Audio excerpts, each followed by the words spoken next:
부모님과 함께하는 즐거운 한국사 고질사 시간입니다. 자, 오늘부터는 이제 근현대사 부분으로 들어가도록 합니다. 바로 흥선대원군에 대한 내용인데요. 자, 16강 흥선대원군의 개혁정치와 통상수교 거부정책. 자, 그 중에서도 오늘은 바로 흥선대원군의 개혁정책으로 국내정책을 중심으로 공부를 하도록 하겠습니다. 자, 우리 어디까지 정치사를 공부를 했냐면, 자, 정조가 죽은 다음에 왕이 된 사람이 순조라고 얘기했고요. 순조의 뒤를 이어서 헌종이 즉위를 하고, 헌종의 뒤를 이어서 철종이 즉위를 하게 됩니다. 바로 이러한 3대 60년 동안 이 시기는 왕의 외척, 그러니까 안동 김씨, 풍양 김씨를 비롯한 왕의 외척들이 세도를 부렸던 세도 정치 시기다라고 얘기를 했어요. 기억나죠? 세도 정치 시기였다라고 얘기를 했어요. 자, 그래서 이 시기의 특징을 보면 이 세도 가문이 자, 비변사를 장악을 하죠. 비변사를 장악을 하고 국정을 농단했습니다. 자, 이에 따라서 왕권은 실추될 수밖에 없었죠. 왕권이 약화되는 결과를 초래했다라고 얘기를 했습니다. 기억나죠? 자, 그 다음에 이 세도 정치 시기에는 매관 매직이 성행했다라고 했어. 관직을 사고 팔았다라고 얘기를 했죠. 따라서 이 매관 매직의 성행은 바로 조세제도, 즉 삼정의 문란으로 나타났다라고 얘기를 했습니다. 삼정의 문란, 조세제도가 문란해졌다라는 얘기죠. 자, 이에 따라서 백성들은 삶을 살 수가 없는 거죠. 그래서 밀란을 전국적으로 일으켰죠.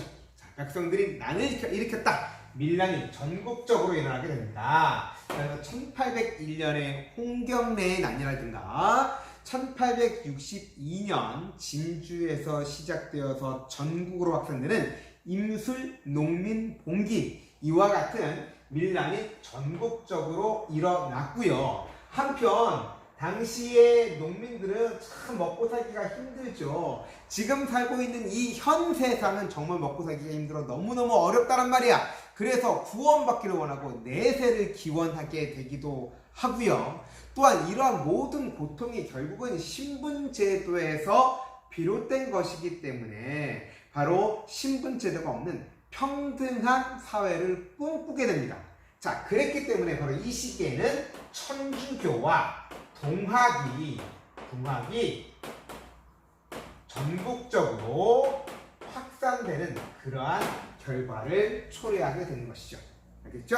자, 정리를 하면, 자, 순조, 헌종, 철종 이 시기에는 안동 김씨, 풍양죽 씨를 비롯한 왕의 외척이 세도 가문으로서 정권을 농단했던 시기였다. 자, 이들은 비변사를 장악을 했고 왕권을 약화시켰고 삼정의 문란으로 인해서 밀란이 전국적으로 발생했고 천주교와 동학이 확산됐다. 이렇게 정리를 하시면 되겠습니다. 한편 19세기에 들어와서 이제 서양 세력이 적극적으로 이제 동양으로 진출을 하게 되는 것이죠. 자, 그래서 중국, 일본을 거쳐서 우리 조선까지도 이제 자꾸 침범을 해서 통상을 요구합니다. 자, 서양 세력이 접근하더라. 자, 이들은 배를 타고 왔겠죠? 근데 그들의 배 모양이 매우 이상했겠죠? 자, 그래서 이거를 뭐라고 불렀냐면 서양 애들이 타고 온 배를 모양이 이상하게 생겼다. 이양선이라고 합니다. 자, 이양선이 출몰 하면서 계속해서 통상을 요구하는 그러한 상황이었습니다. 자, 이러한 상황 하에서 철종이 후사가 없이 죽자 흥선군 이하응의 둘째 아들 이명복이 왕위에 오르게 되는데 이 사람이 고종입니다. 자, 고종이 즉위하게 되는 것이죠. 자, 그런데 고종이 즉위할 때 나이가 12살입니다.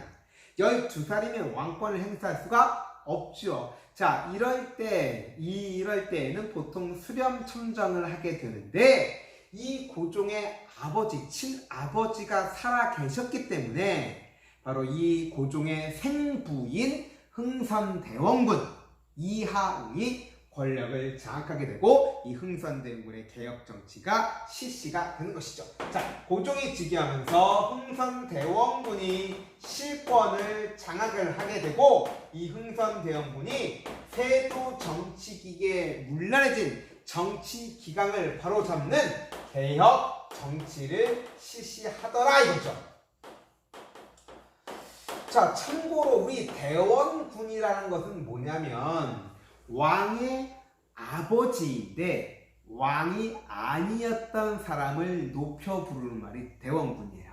원래 왕의 아버지는 당연히 왕이죠. 그런데 왕이 아버지, 미안합니다. 왕의 아버지인데 왕이 안 된 사람이 조선에는 세 사람이 있었어요. 바로 선조의 아버지였던 덕흥대원군, 그 다음에 철종의 아버지였던 전개대원군, 그 다음에 고종의 아버지인 흥선대원군이 있습니다. 그런데 앞서 덕흥대원군이라든가 전개대원군 같은 경우에는 아들이 왕이 됐을 때 이 세상 사람이 아니었기 때문에 권력을 행사할 수가 없었죠. 그러나 흥선대원군 같은 경우에는 고종이 왕이 올랐을 때 대원군의 나이는 40대 초반에 왕성한 시기였어.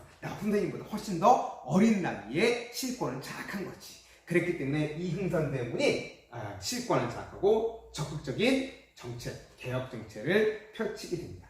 자, 그러면 흥선대원군의 개혁 정책은 크게 두 가지 방향에서 전개됐습니다. 첫 번째, 세도 정치기에 약화된 왕권을 다시 강화시켜야 했고요. 왕권 강화를 추구를 했고요. 두 번째로 당시 백성들의 삶은 파탄났었기 때문에 민생을 안정시켜야 하는 그러한 숙제를 안고 있었죠. 이 두 가지 방향에서 개혁 정책이 실시가 됩니다. 자, 그렇다면 왕권을 강화하기 위해서는 기존에 실시됐던 세도 정치를 없애야 되겠죠.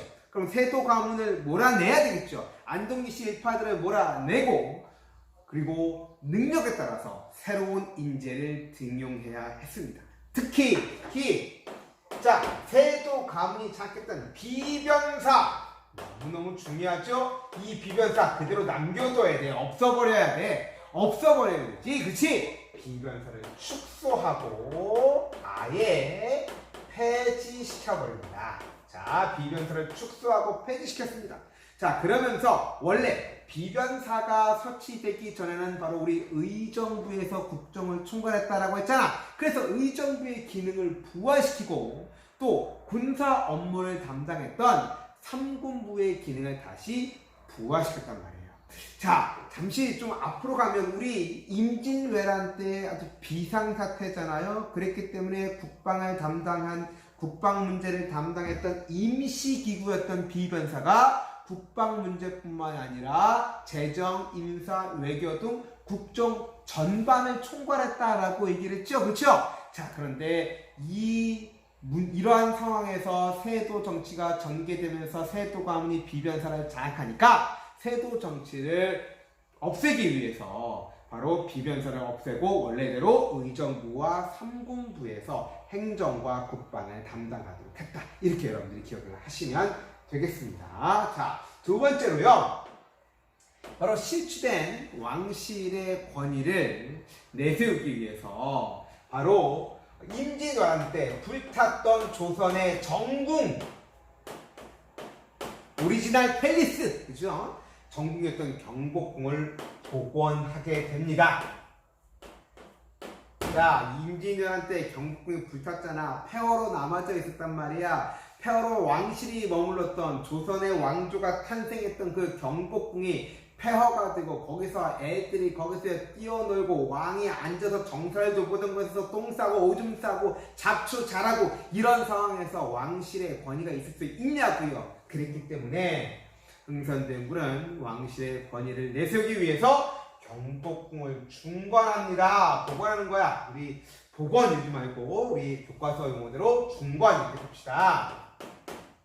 경복궁을 다시 짓더라. 중건하더라. 그 막대한 자금과 노동력이 필요하겠죠. 그래서 자금 확보를 위해서 양반들에게는 원납전이라고 하는 기부금을 거의 강제로 징수합니다. 양반들 좋아할 리가 없겠죠.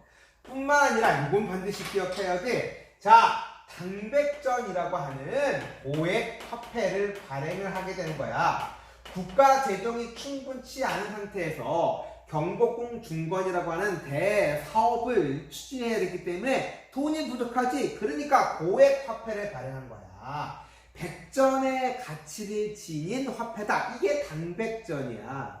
그러니까 고액 화폐가 발행이 되면 당연히 화폐 발행이 많아지는 거니까 화폐가 늘어나게 되면 당연히 그 화폐의 가치가 떨어지게 되는 것이고 상대적으로 물가가 올라가게 되는 것이죠. 자, 그래서 경복궁 중건하기 위해서 고액 화폐인 당백전을 발행했다. 그러다 보니까 어떤 문제가 벌어져? 물가가 폭등하는 그런 문제가 나타났고요. 백성들의 삶은 어려워질 수밖에 없겠고요. 게다가 경복궁을 중건하려면 엄청난 노동력이 필요하잖아. 이걸 백성들을 동원했기 때문에 백성들의 원성이 이제 하늘을 찌르게 된 것이죠. 자, 이러한 문제도 나타났다는 거 알아두도록 하시고요.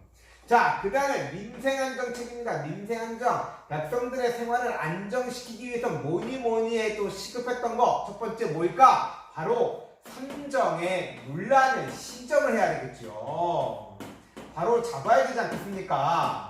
그렇죠? 삼정의 문란을 시정해야 했습니다. 자, 그러면 삼정이 뭔데? 세 가지잖아. 그렇지? 뭐야? 바로 토지에 대한 전세에 대한 토지에 대한 세금, 전세. 우리 이거를 이 시기에는 전정이라고 그런지 알겠죠? 전정. 그 다음에 군포를 납부하는 군정. 그 다음에 춘궁기에 곡식을 빌려주고 나중에 수확한 이후에 약간의 이자를 거두는 어떻게 보면 복지제도라고 할 수 있는 황곡이 있었는데 이게 아주 문제가 컸단 말이죠. 자, 이러한 삼정을 바로 잡으려고 했었다. 그럼 어떻게 바로 잡으려 했느냐? 자, 먼저 전정 같은 경우 토지에 대한 세금인데요. 당시 힘있는 권세가들은 관리와 짜고 자신이 가지고 있는 많은 토지들을 토지대장에서 일부러 누락시켜요. 자, 국가는 토지를 가지고 있는 사람들에게 세금을 부과하기 위해서 20년에 한 번씩 토지대장을 만든단 말이야. 누가 얼만큼의 토지를 가지고 있는지를 조사해서 그만큼 세금을 부과하는데 권세가들이 관리와 짜고 이 토지대장에서 자신들의 토지를 일부러 빼니까 국가가 세금을 부과할 수 없게 되고, 그러니까 재정이 부족해지니까 그러한 부담이 힘없는 백성들에게 가더라 이거죠. 자, 그래서 전정제도, 전세제도를 바로잡기 위해서는 가장 먼저 철저하고 정확하게 바로 토지를 측량하는 양전사업을 실시를 해야 된다는 거죠. 그래서 전정제도를 바로잡기 위해서 양전사업을 실시를 했고요. 그래서 누가 얼만큼의 토지를 가지고 있는지 정확히 측정했고, 이 과정에서 토지대장에서 누락된 토지, 우리 이거를 은결이라고 합니다. 우리가 뭘 숨겼을 때 은닉했다라고 하잖아. 그래서 토지대장에서 누락된 토지, 두 글자로 뭐라고? 은결. 그래서 양전사업을 실시해서 은결을 색출했고, 또한 권세가라든가 부호들이 힘을 권력으로 백성들의 토지를 빼앗는 토지 겸병이라고 하는데 이런 것들을 금지시키는 정책을 펼쳤습니다. 자, 두 번째 군정. 너무너무 중요한데요. 자, 군정은 군포를 징수하는 것인데, 자, 조선 후기에 앞서 설명했습니다. 그 국가에서 필요한 군포의 양은 정해져 있는데 군포를 부담하는 농민들, 평민들의 숫자는 점점 줄어들잖아. 왜 줄어들어? 왜냐하면 부유한 농민들, 평민들은 납속이라든가 공명청, 족보의 매입, 위조등을 통해서 신분 상승하잖아. 그러니까 군포를 부담하는 사람들의 숫자가 점점 준다고요. 그러면 당연히 군포를 부담하는 사람들의 부담은 더욱더 늘어날 거 아니겠습니까? 그러니까 족징, 인징, 황고, 첨정, 백골, 증포 이런 일들이 많을 수밖에 없는 거죠. 그러면 이 문제를 바로잡기 위한 방법은 한 가지밖에 없어. 뭐야? 신분제도를 없앤다고. 그럼 그럴 수는 없겠지? 그러면 양반에게도 군포를 징수해서 군포 부담자 수를 늘리면 되는 거죠.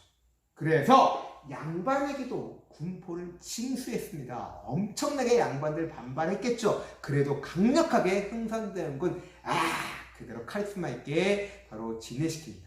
알겠죠? 자, 그래서 군정제도를 바로잡기 위해서 호포제를 실시한다. 호포제. 자, 호포제를 실시했고 이 호포제는 한마디로 말하면 양반들에게도 군포를 징수하는 제도였다. 이렇게 보시면 되겠습니다. 알겠죠?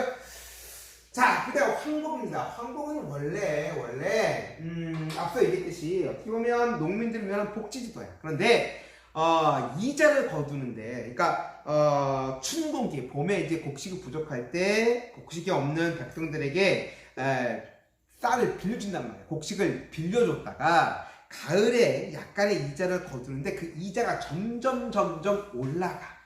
점점 올라가니까 이게 짭짤한 거야. 탐관 우리들한테 보면. 그래서 심지어는 황곡이 필요 없는 백성들에게도 강제로 황곡을 나눠주고 가을에 이자를 받는 거야. 그러니까 거의 황곡이라는 것이 강제로 나누어 주게 되고 그 이자를 거두게 되니까 하나의 세금처럼 되어버린 거죠. 이게 이 삼정 중에서도 가장 힘들게 했던 것이 바로 이 황곡제도였다는 거예요. 그래서 흥선대원군은 이 황곡제도를 개선하기 위해서, 황곡제도 자체가 잘못된 건 아니잖아요. 좋은 제도잖아요. 근데 운영 과정에서 이러한 탐관오리라든가 부패한 관리들이 여기에 들어가니까 문제가 된 거 아니에요. 그래서 이 황곡제도를 고을 단위로 실시를 하게 되는 거죠. 그래서 그 고을에서 가장 청렴하고 깨끗하고 신뢰받는 사람이 신뢰받는 사람에게 이 황곡을 운영하도록 하는 고을 단위의 황곡제를 실시했다라는 거죠. 자, 이것을 무슨 제도로 하냐면 사창제라고 합니다. 사창제.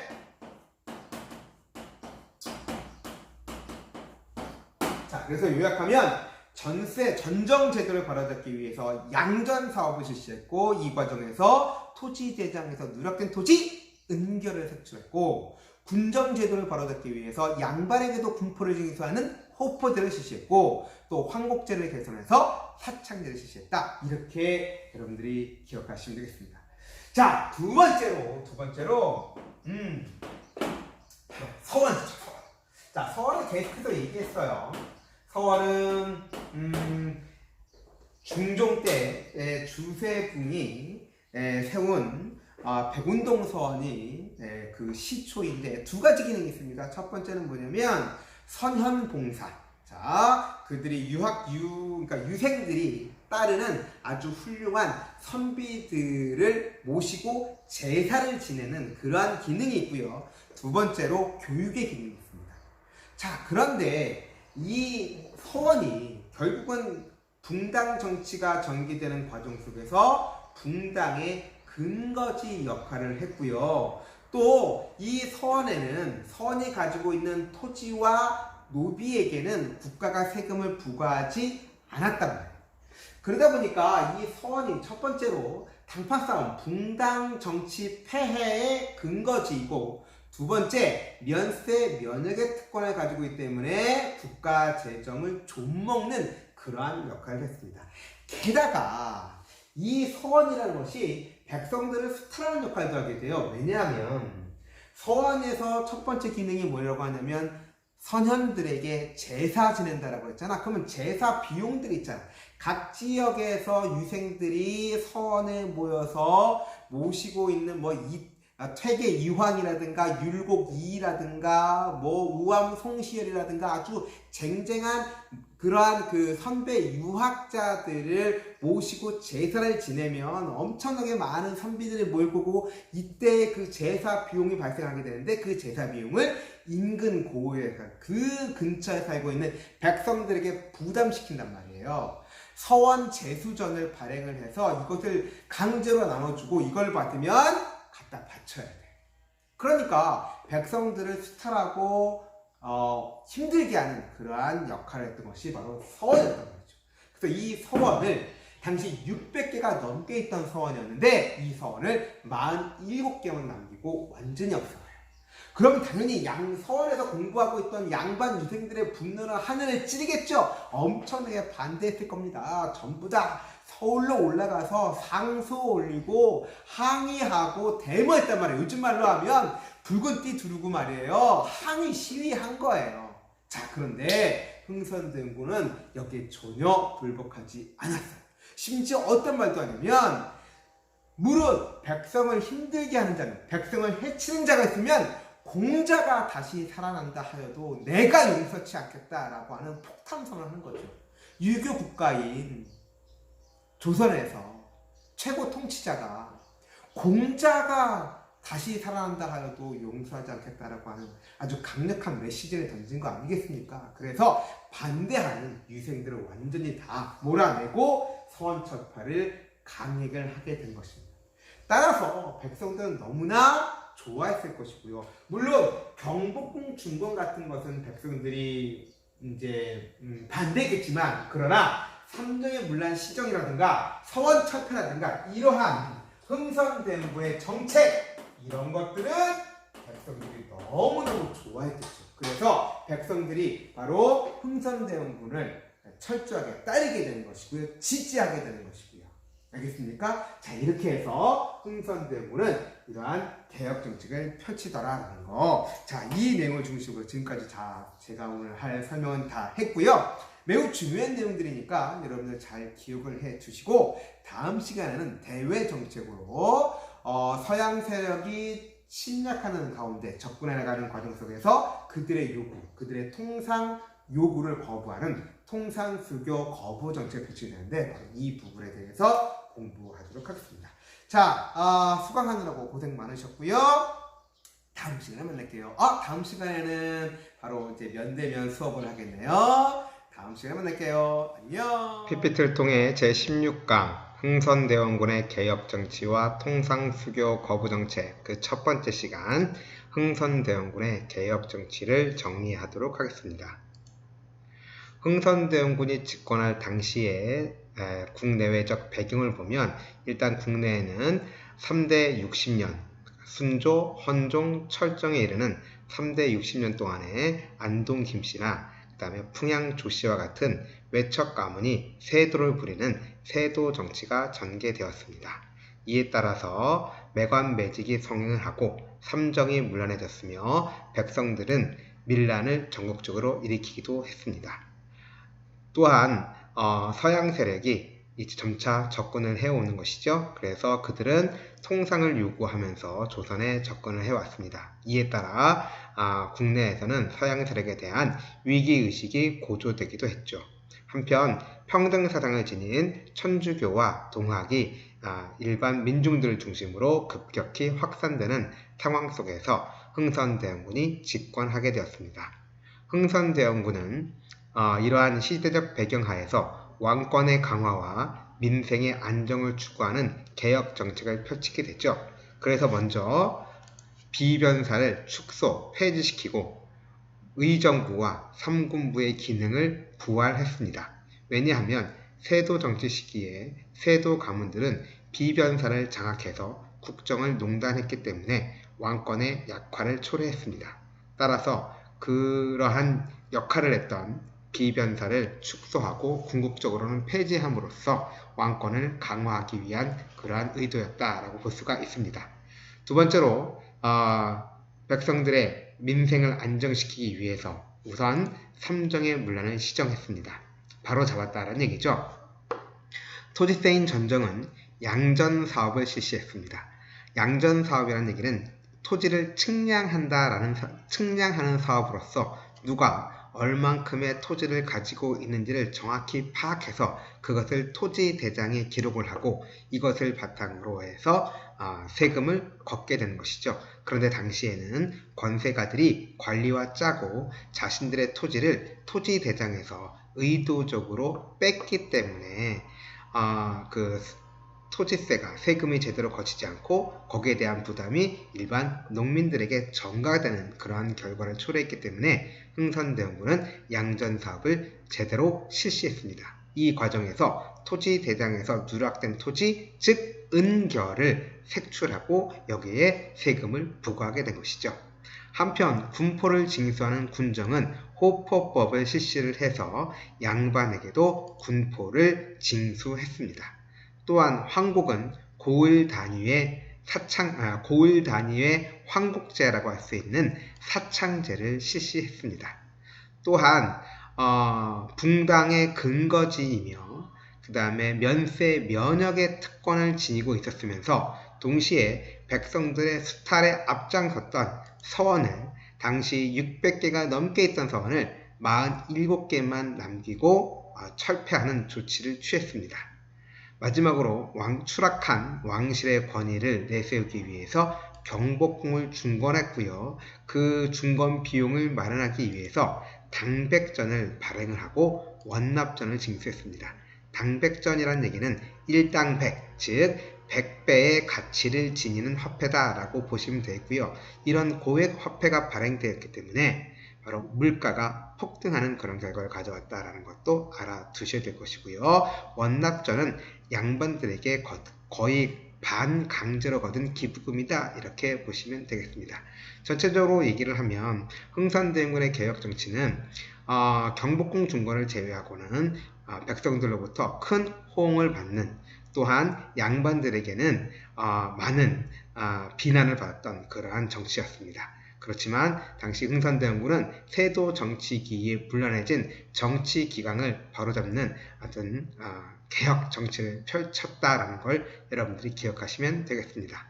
다음 시간에는 흥선대원군의 개혁 정치와 통상수교 거부 정책 두 번째 시간, 바로 통상수교 거부 정책에 대해서 공부하도록 하겠습니다.